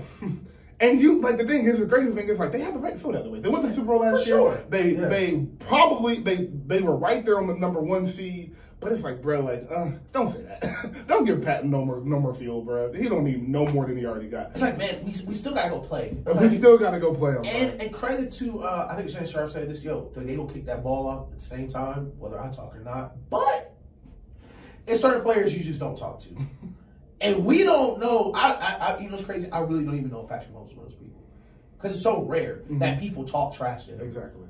But we just don't want to find. I don't want to check. I don't want to be the one to find out. Like, I don't want to be the one to find out. I think he's one of those people because if you remember, it was either last year or the year before that. In the first or second game, the year they ranked him at like 5. He threw like 5 touchdowns the opening night R. Oh, I was like counted on his fingers. It was 4. Yeah, he was 4. And they played Baltimore. Yes. And it was the year Lamar was 1. And he threw 4 touchdowns and counted down. That's what I'm saying. Listen, I don't want us to be the first team to find out. Because listen, Patrick Mahomes got a long career ahead of him. I'm sure so do you and Joey B. Exactly.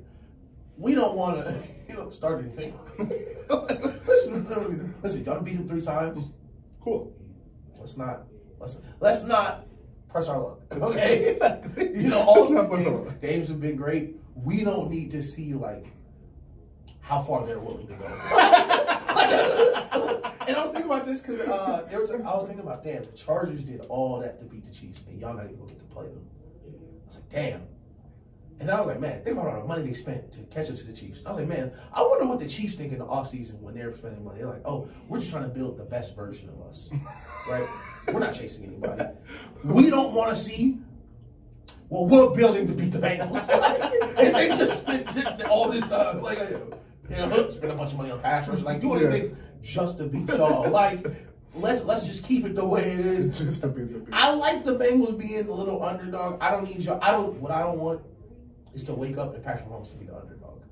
Because I've seen this story before. When really great players, narrative gets overtaken, you know, and then all of a sudden, the best player in the field has nothing to lose. Go up. Yeah, like, you know, let's dial it back, Joe. So, next game, Giants-Vikings. Yes. This game is actually pretty interesting.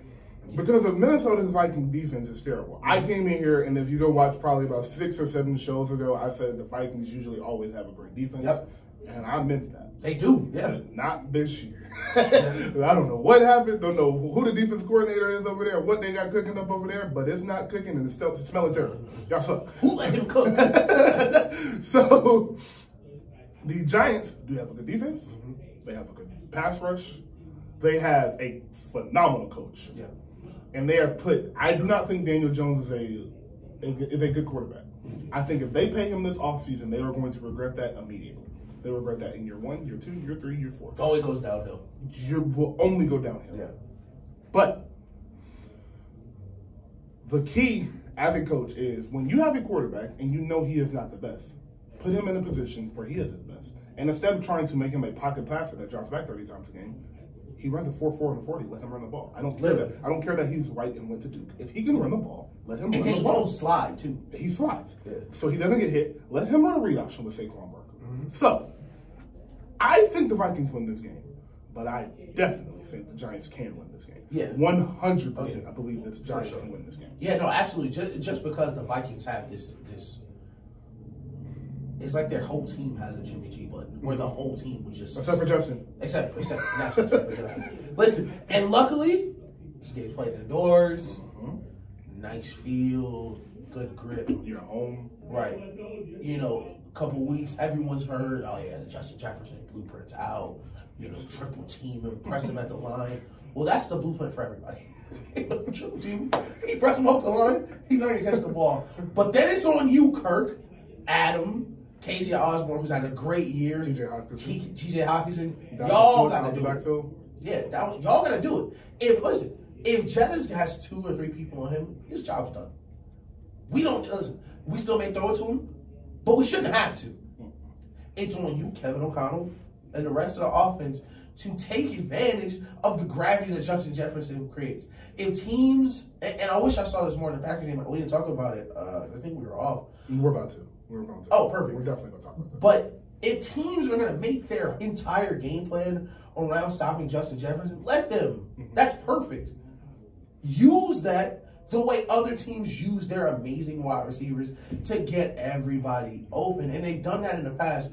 I don't know if it's, playoff time's coming up. We don't want to show, too much. Because they've done it in the past. They did it versus the Jets. They did it versus the Bills. But I think the Vikings win. I think the Giants secondary is not good enough to really bother what the Vikings are going to do. Right.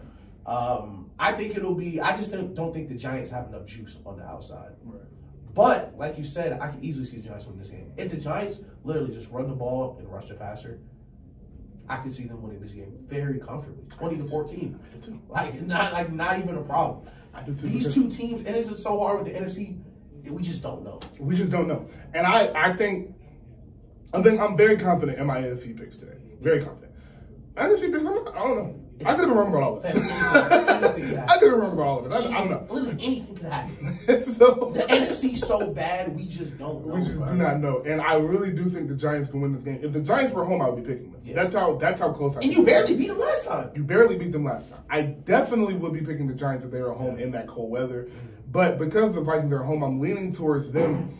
But, man, I just think that Giants defense is very good. And that pass rush is very good. Listen, that front seven is serious. That front seven is serious. If they can get after Kirk, because Kirk is an average guy. Kirk is quarterback 12 through 18. Average Joe. Just your average guy. And sometimes average is good enough. A la Jimmy G, got to the Super Bowl. Brock Purdy looks incredible right now. Sometimes average is just good enough. Jared Goff and the Rams wasn't great. He was just an average quarterback. That can get it done. But in those moments, it can also be an issue that your quarterback is just an average guy. And listen, they're not. You down 4. Yeah. You need to drive with 6 minutes left, and Justin Jefferson looked open. But that's because you just want him to be open. He's not really open. Listen, and you let that go? We've seen that a lot this year. He's not open. He's not open. You just hoping he is because he's Justin Jefferson. Man. And listen, they are not playing let's say a less conservative defense. Like a lot of defenses blitz, Bucks, Cal, a lot of teams blitz. Not like Wink Martindale. Especially going into this game with nothing to lose, not expecting to be in the playoffs. Daniel Jones, probably gonna let him walk after this year. You got great assets. They're gonna blitz Kirk Cousins into the dirt. Yes. And the Vikings can't protect him. They should. Yeah, oh yeah. And Wink and I love aggression out of defense coordinators. It's one of the things I look forward to. And the Giants play such aggressive defense. Yes. That, for a team like the Vikings, what the Vikings feel like? The Vikings feel like Oklahoma, USC. Really, really nice skill positions. We're gonna throw the ball around. TCU look at the jet sweep, But the physical aspect of football, they don't really excel in. Like if this was 7-on-7, they win the Super Bowl. Easy. But the 5 guys in the middle. That means some very big part of football. So I'm actually very excited for this game. So I would like to say Steph Curry's back playing basketball. I should have started the show with that. My bad, Steph. Should have started the show with that. But I wasn't checking my phone. But I do, before we go into break again, I do want to talk about Aaron Rodgers. Yes. Almost forgot. Oh my God. The Detroit Lions game. Yeah. We have to talk about that because that was basically a playoff game too. Yep. Shout out to Barry, you deserve that, bro. I'm real sad. Apparently the ref report came out of the Seahawks game, and the Seahawks shouldn't have won the game. It was so many calls that they missed that the Seahawks literally shouldn't have won that game because of it. Yeah. So the Lions would have been in the playoffs, which the NFC is looking like I'm really glad they're not. That was not a team you wanted to see in the playoffs. Very scary. I am really excited to see them next year. Yeah. I'm really excited to see them next year. But I want to ask you about Aaron. One, how much blame are you putting on him for that loss? Yeah. Two, what do you think he does after the season? Okay, so all right, I want to give him 200% of the blame. Like as much blame as physically possible. I wish I could double because it's all on you. I swear. Because first of all, you played bad, real bad. Michael Jackson bad. You played awful. And not only did you play bad, I could understand, like, you know, sometimes things just don't go your way. Lions is throwing backward passes, screens, hooks, and lateral. Cool.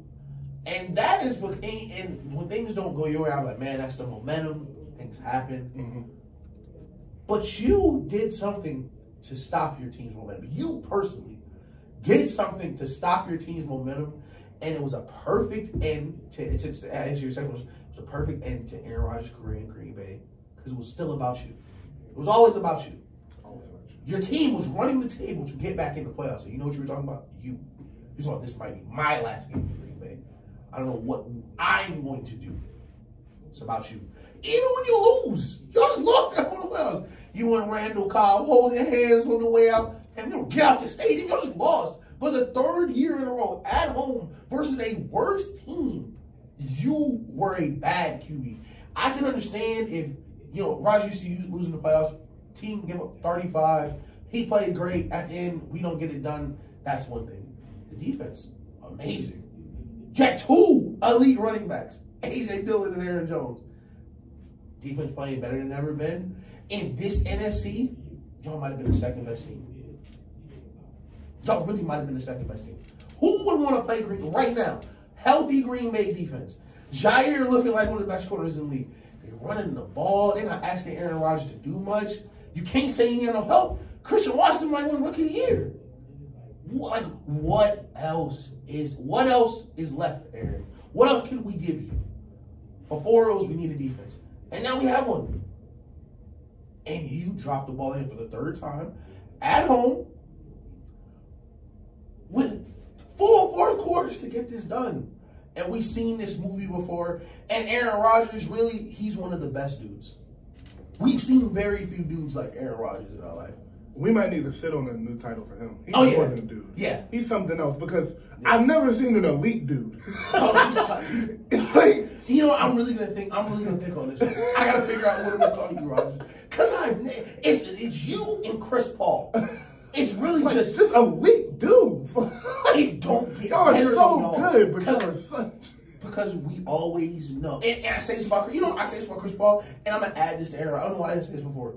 Hating on Aaron Rodgers is so fun because I just know he gonna fail.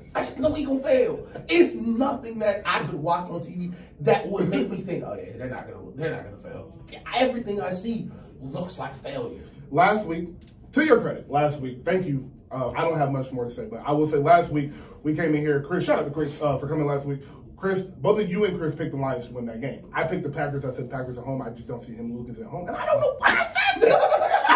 He does it all the time. It's crazy because I was watching the game. I'm like, that's what happened last time. Bro, I don't know. As soon as I made the pick, I got home and I started watching it. I was like, I don't know why I picked them. I don't know. But to your point, so last week we came in here and we said, who was it playing? Jaguars and Tennessee had played. Yeah. And we were talking about how Joshua Dobbs didn't have that bad of a game. Mm-hmm. He was 17-27. I think he had 270. He was 17-27, 227, and a touchdown interception. Aaron Rodgers, 17-27, 205 touchdown interception. What did I say about Joshua Dobbs?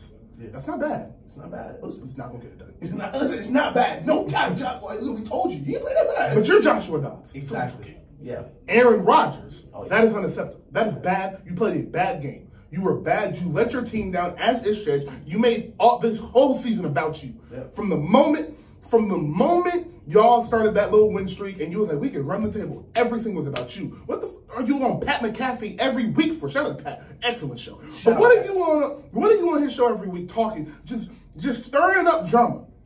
Just stirring up drama. So chatty. For no reason. So chatty. Everything is about you, bruh.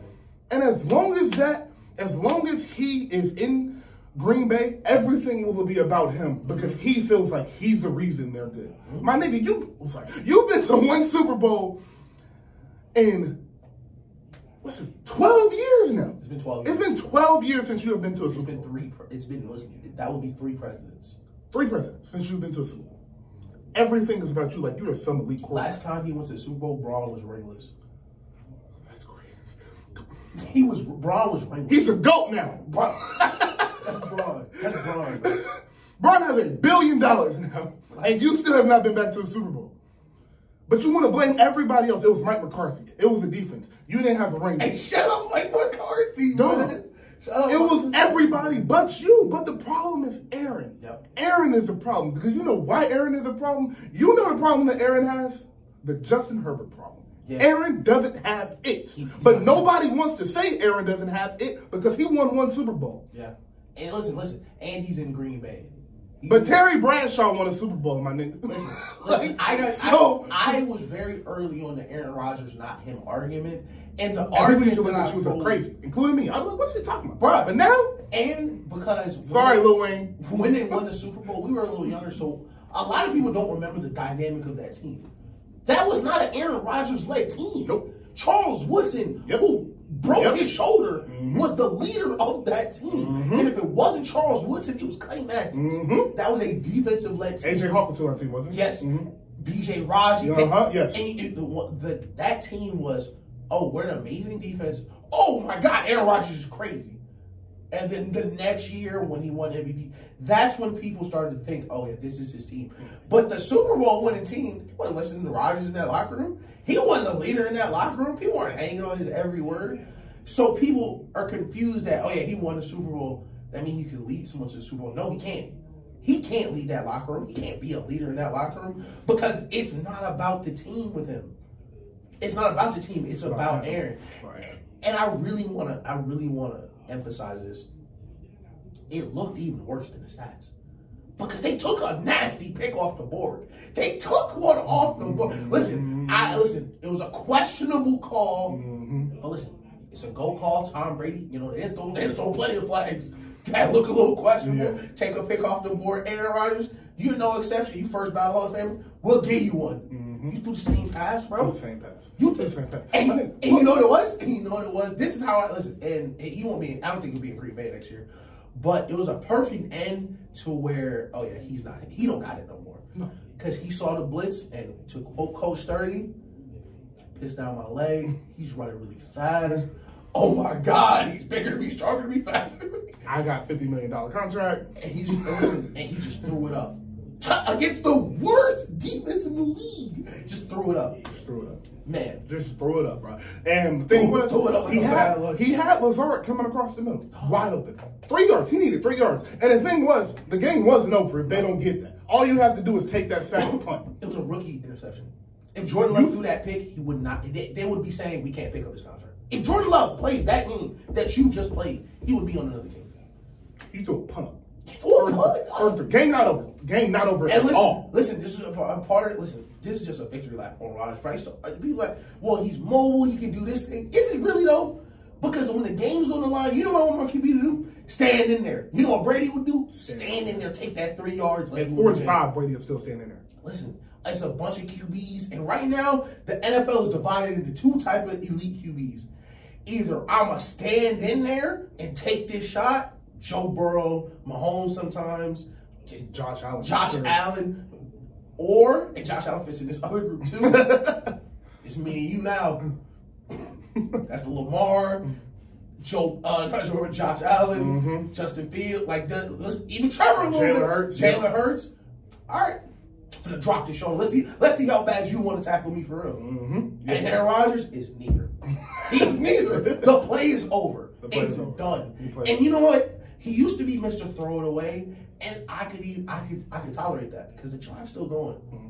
You have played too much football to throw that pass to lose to end the season, fam. What are you doing? How are you? Listen, Aaron Rodgers' career ending with him being outplayed by Jared Goff at home against the Detroit Lions in division. Beautiful. What a beautiful ending. Hey, remember He'll win all those Super Bowls if he had Bill Belichick too. Oh, listen. Boy, there is nothing that is aged worse than the tape that Tom Brady was not important in New England. Because first, we're trash. We're garbage without Tom Brady. Absolute basura. And Roger, listen, after what's come out about Tom Brady's time in New England and how he was treated, to think for a moment Rodgers would be able to let's not even say 15 seasons. He would be able to play 5 seasons under that coaching staff with no weapons. And it's not Green Bay. You're not talking like that at the press conferences. You're not big dog in town. Nope. That's Bill Belichick. That's Mr. Robert Kraft. Mr. Robert Kraft. Pull up in the rolls with Meek in there. You don't know what's going on. Meek and Javante Davis are with Robert Kraft, bro. You don't know what's happening in New England, man. So it's so sad. Listen, and you know what? We said maybe Herbert was the new Matt Ryan. Maybe he's just Rodgers, bro. Maybe he's just Aaron Rodgers. I was about to say that was my next point. Yeah, I said all Aaron Rodgers is Matt Ryan with Super Bowl, and Matt Ryan had a Super Bowl. Matt Ryan almost beat Brady. It was like at least Matt Ryan lost to Brady in the Super Bowl. It's like, oh my God, you lost to the best player ever. Listen, Matt Ryan, I ain't gonna lie, you hang your head high. I ain't gonna lie, listen. If I had Matt Ryan's career, I'd be really happy. Fam, I did my job. I'm a top 5 highest paid earning player ever. I got hella passing yards. Listen, I did my job. Fam, I don't know what you want me to do. Knock the ball down. Like some defense. Pick up the block. Pick up the block. Julio. Listen, that throw to Julio. One of the best throws I've ever seen in my life. Eli Manning was looking at that throw like, hey, he did enough. He did enough. That's it. For sure. Yeah, for sure. Okay, man. Oh, man. No, sometimes Devontae Freeman just don't see the blitzer, bro. Sometimes Devontae Freeman, it's a check and release. Sometimes he just don't check, man. Sometimes he just don't check.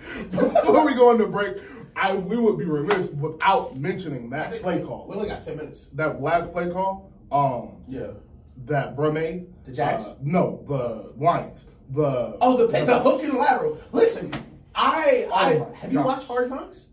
Hard Knocks, the season was on this Detroit Lions team. Okay. So all the coaches are former players. Mm-hmm. And I do know that, yes. And like they be scrimmaging, like, you practice the ones, and the coordinators be on the sideline, like talking trash, like they play Madden. Yeah. Like really going at it. And the play started, and he turned around to get the screen. I was like, fam, why are you so close to the D? Like, you are, like, behind the ledge. And, like, you're going to throw a 0-yard pick 6 to him. Because right now, I'm just so close to being so right about Rodgers again. He catch it and flip it. I was like, yeah, we're here. I said, they deserve it. They deserve it. They deserve it. And I think, listen, to Jared Goff's credit, to the Lions' credit, I think they're a really good team. Mm-hmm. And I think 9-8 is kind of indicative how good the team is. It's hard to win in the NFL. 9-1 is nothing stronger in the NFL. No. Missing your number 1 receiver the whole year. I think they'll be much better. Jim will have a year under his belt. Jeff Okudah. And listen, they did that with Jeff. Without Jeff. Jeff went down in the first quarter. Mm-hmm. Worst defense in the league. Just lost their number 1 corner. And you still can't get it done. I think their Lions' path of success, keep Jared Goff. Yeah. Let him play out that contract. I think Jared Goff had an excellent year this year. I think he is another quarterback 11 through 18. Mm-hmm. I think you can win a championship with 11 through 18 because he doesn't turn the ball over. You have an excellent coaching staff. That offense needs no work. The offense just needs another year together. You can always add to your offensive lineman because whatever. Yeah. But other than that, they don't need any real work. You build that defense through the draft. You make a trade or two, sign a player. Aiden's great. Aiden is great. You lock up that secondary and get another, because Houston is great too. Mm-hmm. So your front four is fine. Yep. Get a linebacker, draft another DB or a safety. Mm-hmm. You got to cook. I don't care what Green Bay does next year, even if Aaron stays, you're going to be in competition with that next year for the foreseeable future. And I didn't want to brush by Aiden too much because Aiden played amazing. He did. Aiden is a baller. He is. Certified. I really liked him after watching Hard Knocks, but I like seeing how he started that game in Green Bay because it was basically a playoff game. Mm-hmm. But for him, he was talking about how I like players who really love football, who really into, like you can just tell. Aiden's one of those players who like is excited to go play in Green Bay in January, in the middle of frozen. Like he's really excited to go out there and listen. Coming from Michigan, like this is what he do. Like for sure. He is in his element. I love to see it, and I do agree with you that Jared Goff should stick around. I think they'll be much better next year. They got a great offensive lineman, Penny Sewell. They have all the pieces needed to compete moving forward. And I do think who else is in that division? It's Chicago, Green Bay, and Minnesota. And quiet as kept. Quiet. I haven't even heard this on any of the shows. It's Kirk Cousins' contract year. So, listen, crazier things have happened. If Kirk Cousins go out here and lay this egg, it's a new coach. They didn't really bring Kirk Cousins in. You know, things could change in Minnesota where quickly, Detroit's the best team. Yes. And I think their future is going to be really good. I like Dan Campbell a lot. I do too. I love the players coach. Yeah, but dude, shout out Rodgers. Man. Shout out Rodgers. So let's take a break and we're gonna get into our Super. We haven't made Super Bowl picks, so we're gonna do Super Bowl picks and end of season awards, and we gotta talk about All Pro a little bit. And we'll get out of here. All right, Cliff Kingsbury. Shout out SZA. That's what I want. Listen, we're not doing much music today, but I wanted to shout out SZA. Going platinum first 3 weeks, amazing sales numbers. Submitted yourself as a superstar in music today. You are not next. You are not great potential. You are a superstar in the world today. Amazing music, and you deserve it. Yeah. Have you really had the chance to like dive into her album? I really like it. It's phenomenal. The first album, the last one, Control, I thought it was great music. I just didn't think it was for me. This one, I feel great. I love it, top to bottom. I love the remixes, I love the samples. It's amazing. It's amazing. Yeah, I've been listening to it nonstop because I've been needing a break from the rap. So that's I always hit my line. I always be on Beyonce, but like SZA really, that album really is like, man, that is Gone Girl, Snooze, SOS, Kill Bill. Yeah, she's cooking. So Super Bowl. Well, we'll go MVP picks first and all of that. Yeah. So. End of the season, we're finally here. We can make picks, and they actually matter because there's not 10 games left. Yeah. So MVP, who do you have? Mahomes. I have Mahomes too. I would have given it to Jalen Hurts, but you missed the last couple of games, and I wanted to give it to you real bad, bro. I really did. Yeah. But Mahomes deserves it. I can't deny it. Hurts. I needed you to stay healthy. I needed you to beat Dallas. We needed some MVP moments for sure. But Mahomes lost. Tyreek Hill broke the record for yards in the season, and it was still the 1 seed. Dog. 5,250, 67% as far as completion percentage, 41 touchdowns, 12 interceptions. And I think he had 45 total touchdowns. I think it's crazy. This wasn't even his best year. Wasn't even his best year. So it's man, he's special. He's special, bro. There's nothing else to say. So yes, Patrick Mahomes for MVP, Offensive Player of the Year. Gotta go Jettis. Gotta go Jettis. You can't win the MVP because it's a quarterback award, but you are, in my eyes, the most important offensive player in the league. Literally carrying your team to a playoff berth. My pick was between Tyreek and Justin. Yeah. I am going Justin just a little bit because Tyreek has Jalen Waddle over there to stretch the field a little bit more, so I'm going Justin. Defensive Player of the Year. I'm gonna say Sauce. Sauce. That's a great pick. I'm going to say Sauce. I'm going to say Sauce not only because how great he played, but where he played. Sauce was the best corner in the league. Played Stephon Diggs twice. Played Jalen Waddle. Played Justin Jefferson. Tyreek. All these elite receivers, he laced up versus. Yes. I'm gonna give it to him. Nick Bosa. I want to see him and Devontae. Oh yeah, I want to see him and Devontae really bad. But Nick Bosa would be my runner-up, but like it's hard for me to say Nick Bosa Defensive Player of the Year if I think Fred Warner's better than him, or like Hufanga is a first-team All-Pro. It's really hard for like last night he picked up a fumble. It was all Nick Bosa. Like he didn't get to the ball until it was on the ground. Someone else forced that fumble. The defense is just so great at every level. I don't know if it's you're the best defensive player in the league, or you're an amazing defensive player. Which he is. He's amazing. And which he is, no doubt. But I don't think if, we drop Aaron Donald or the other Bosa brother or any other elite pass rusher. Like we put TJ Watt in San Francisco, I would think he would. Micah Parsons. There's so many great defensive ends that don't have the luxury he has. I try not to do team success for defense right here. So I have 2 picks, and the 2 picks are the same 2 people, but I am saying I think Nick Bosa will win. Yeah. That is what the pick is. Yeah. But my pick for Defensive Player of the Year is Issues. It is Sauce. I think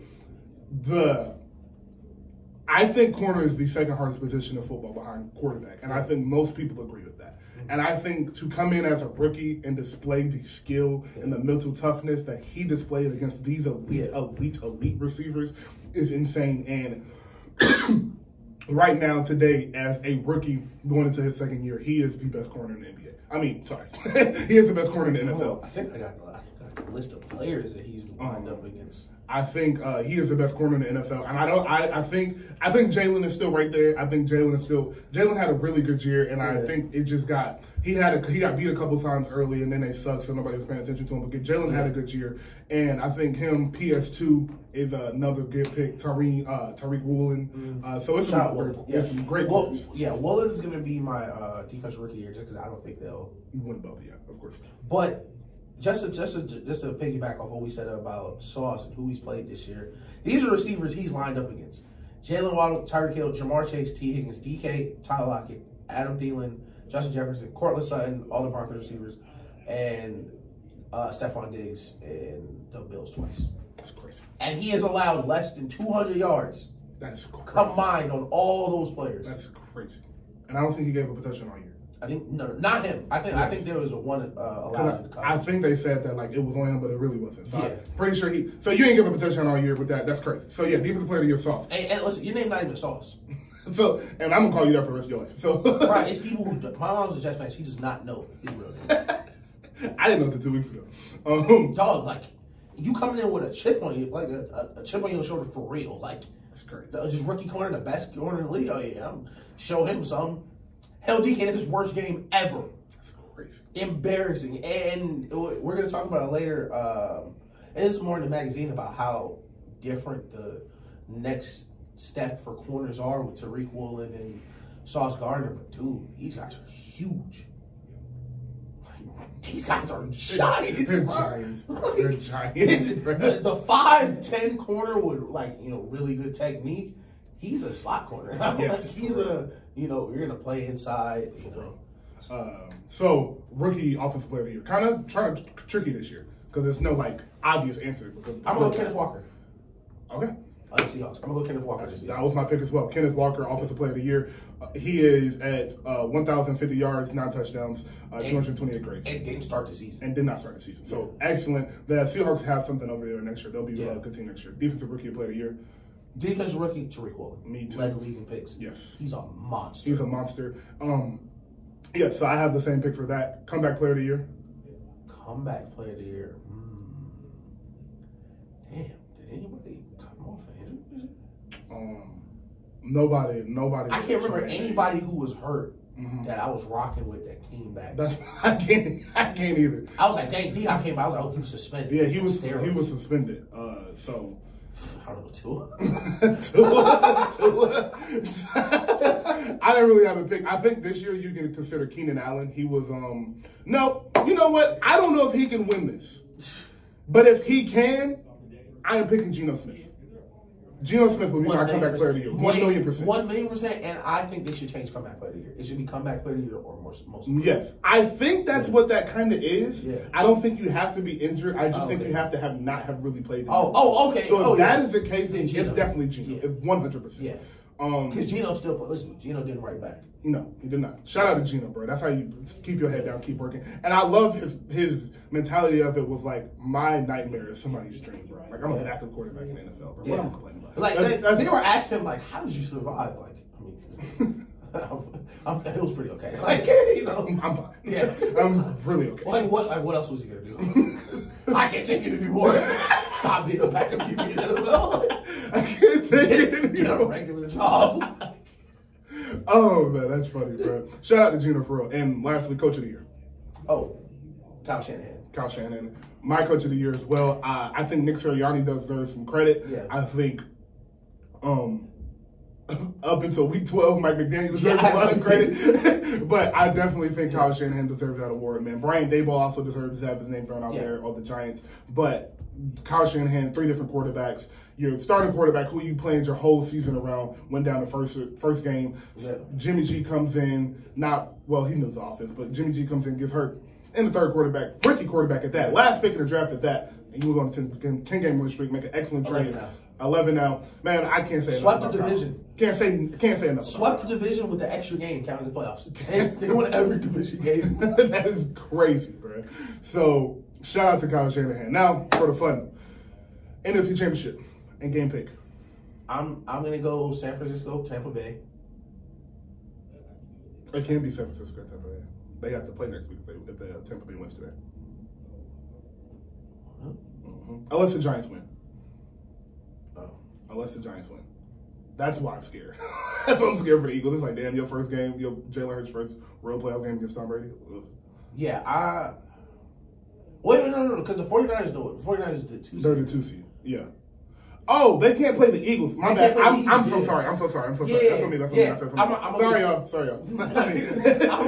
I was trying to picture like the playoff picture. That's on me. Because the NFL playoff picture is so weird. It doesn't follow like the regular. And then I said Jalen Hurts and didn't correct myself. I'm tripping. I'm so sorry.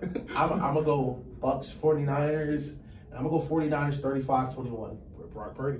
Yeah, with Brock Purdy start lacing him up in his first Super Bowl. Okay. I have Eagles 49ers. I do think the Eagles get the job done in a very good game against Tom Brady. Yeah. I got Eagles 49ers, but I do have the 49ers winning that game. Very close, great game, 38-21. I mean, 31-28, yes. Okay. And AFC Championship. AFC Championship is going to be Bills Chiefs in Atlanta. It is. It's going to be Bills Chiefs. I don't care what y'all say. It is. But, okay, in reality, as much as I hate to say it, it'll be Bengals Chiefs. And it'll be the Chiefs. It'll be the Chiefs. It'll be the Chiefs 34-28. So overtime. Because me and Ish agree on a lot of things, because we're both geniuses. I'm going to just say something different for him. I do think the Bengals and the Chiefs is probably the game they get. But because the Bills are home, I'm going to give them the slight edge against the Bengals next week, assuming both of these teams win today. Yeah. The Bills are up 14-0 right now. So I'm going to say Bills, Chiefs in Atlanta, neutral field. And I'm going to say the Bills get the job done this year. Ooh. On a neutral field. Only because it's neutral. Yeah. Neutral field in Atlanta. I'm going to give a phenomenal game. I'm going to say 42-38 Bills. That's gonna be a hell of a game. God, I really hope the Bills and the Chiefs get to the conference championship. Because boy, that'll be a hell. It'll be like a national championship. I was it'll be like a second Super Bowl. It'll be like a Super Bowl before the Super Bowl. Listen. In the NFL, I really want you to know this. Listen. If a mid team comes out that NFC, that'll be Super Bowl. That'll be Super Bowl. That'll, on God, be the Super Bowl. That'll be Super Bowl. Yeah. So, let Tampa sneak out the NFC. For sure. Your Super Bowl, San Francisco and Cincinnati. I mean, San Francisco and Kansas City. Yes. Rematch of the Jimmy G Bowl. And I'm not picking these Super Bowls. I'm not picking these Super Bowls in the Super Bowl, bro. I can't do it. Give me the Chiefs. I think the Chiefs would be a slight favorite. I think the Chiefs would be a slight favorite, especially the way they undressed the 49ers early in the regular season. Right. I think they win by 7 points, and I think it's rocky early. Okay. I think the 49ers should come out really physical early. Well, of course, we'll talk more about the game as we get closer. My Super Bowl, as I said, would be Bills and San Francisco. Yeah. And I am going to say San Francisco does beat the Bills. I think Kyle Shanahan exploits that Bills offense, and the pressure of the defense gets to Josh Allen, and he kind of hits that Jimmy G button, per se. And I think a rookie quarterback for the first time in history wins the Super Bowl and makes it as easy as it possibly can be. Kyle Shanahan will make it as easy as it possibly can be. Listen. But I think Christian McCaffrey wins MVP. Christian McCaffrey or Deebo Samuel. I think one of them will win MVP. I think it'll be Fred Warner. Okay. I see a Fred Warner pick. A Fred Warner pick and a big hit, big stop. Oh, yeah, no, and that's 14, why. 15 tackles. And that's why, because this 49ers defense, you're not doing that, Josh Allen. You're not running around like that. And I think they would have an opportunity to set a physical tone like the Seahawks did versus that Broncos team. Josh Allen running full speed for a runner running full speed sounds terrifying. Yeah. It sounds terrifying. Physical. Sounds terrifying. Yeah. So those are our picks. Anything stand out to you on the All-Pro list? The actual one, not the players. No. You thought everything was pretty? I thought everything was pretty. I didn't see anything crazy. Like, what I look for is anything like super out of the ordinary or super media driven. But like, I think everyone that was there deserved to be there, and the people who were left off, I could see, oh, this is why. Like Judon, I wanted to be an All-Pro, trailed off at the end of the season. Still a great player, you just didn't continue the sack number that you had. Exactly. Things like that where players get hurt or they don't keep up the pace that previously would have made them easy in All-Pro. Yes. Shout out to Josh Jacobs. Phenomenal year. He made first team All-Pro as a running back. Get your bag. Of course, Patrick Mahomes was a quarterback on the first team. I kind of think that was a nod that he's getting MVP as well. Travis Kelce, of course. And then Justin Jefferson, Tyreek, and Devontae, all well-deserving of the 3. I forgot they did 3, and I was hoping they did because they all deserve it. Right. Although Devontae's team was terrible, he had an incredible year. Still has not lost a rep in 4 years. And Tyreek and Justin, we've been talking about them all year. So the defense as far as Nick Bosa and Michael Parsons, of course, were the 2 edge rushers. Yeah. Quinnen Williams, who came from Alabama, and if you guys remember him, he was quiet. He was funny, though. Very funny. Gives a great interview, but he is a phenomenal football player. Yeah. He kind of got hurt a little bit early, so people kind of lost track. But this defense had a lot to do with that front 7, and he was the key to that front 7. Chris Jones, of course, every year is Chris Jones, and then Fred Warner, Roquan Smith. Baltimore, that trade is going to be very key to that. Yeah. He helped that defense. They have been incredible since he got there. That Roquan Smith trade was incredible. And Matt Milano. Shout out Roquan Smith. Shout out Matt Milano. You talked about him all day. You talked about friend of the show. Literal friend of the show. Really nice guy. But Roquan, listen, you signed for $100 million. We got to see it. First off, I'm happy for you. Oh, yeah, first. But we do have to see it. Listen, you're a friend of the show. Listen, you went from Chicago to a playoff team and still got your bag. Shout out to you, boy. Shout out to you. And did it yourself. I was just saying. So listen, I was so tired of Lamar, he's an agent. Get Lamar an agent. He can't represent him. So Roquan just did it and got the largest contract off-ball linebackers have ever seen in the NFL. Salute, my dog. We don't need to give away 10% for Lamar to look at that deal and know it's not good. Same way Roquan did not need to give away some bread to know, I'll take this deal. I'll take it. Sauce and PS2, of course. And shout out PS2, man. Minka and Talona from San Francisco. One of my favorite players to use on Madden. Shout out Hufanga, bro. Shout out Hufanga. He's a hooper. And Minka has made that Pittsburgh trade look incredible. And he's been incredible since he got there. So, yeah, that was the first team. And then, y'all know, the second team was great, too. A.J. Brown, Stephon Diggs, and CeeDee Lamb, very well deserved. So, of the receivers. So, great year. You know, this show is going to be football. We'll have more than likely, I don't want to guarantee nothing, but more than likely we should have a pod coming out this week. Yeah. This will be dropping tomorrow morning, and then next week we should have a pod coming. This week we should have a pod coming out probably Thursday or Friday to talk about these games tonight and then what we're going to see this weekend. So, a lot of content coming out. Shout out to y'all. Shout out to The Spot and Charlene and all of them. Shout out to Fit by K, all our dogs. And y'all have a great week.